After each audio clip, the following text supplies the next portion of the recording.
Bollywood ನಟ ಇಮ್ರಾನ್ ಹಶ್ಮಿ ಗೂಢಾಚಾರಿ 2 ಸೆಟ್ನಲ್ಲಿ ಪೆಟ್ಟಾಗಿದೆ.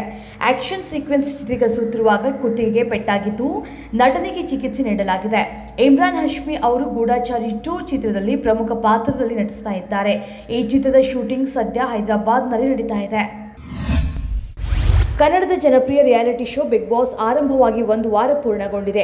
ಮೊದಲ ವಾರ ಯಮುನಾ ಶ್ರೀನಿಧಿ ಮನೆಯಿಂದ ಹೊರಬಂದಿದ್ದಾರೆ. 2ನೇ ವಾರ ಆರಂಭವಾಗ್ತಾ ಇದ್ದಂತೆ ಲಾಯರ್ ಜಗದೀಶ್ ಅವರನ್ನು ಸ್ವರ್ಗದ ಮನೆಯಿಂದ ನರಕದ ಮನೆಗೆ ಕಳುಹಿಸಲಾಗಿದೆ. ನರಕದ ಮನೆಯಲ್ಲಾದರೂ ಕೂಡ ಜಗದೀಶ್ ಬುದ್ಧಿ ಕಲಿತಾರೆ ಅಂದ್ಕೊಂಡಿದ್ರೆ ಮತ್ತೆ ಅದೇ ಡ್ರಾಮಾ ಶುರು ಮಾಡಿದ್ದಾರೆ. ವಕೀಲ ಜಗದೀಶ್ಗೆ ಬಿಗ್ ಬಾಸ್ ಹೆದರಿಕೊಂಡಿದ್ದಾರಂತೆ. ಹೇಗಂತ ನಾವು ಹೇಳ್ತಾ ಇಲ್ಲ, ಲಾಯರ್ ಜಗದೀಶ್ ಅವರು ಹೇಳ್ಕೊಂಡಿದ್ದಾರೆ.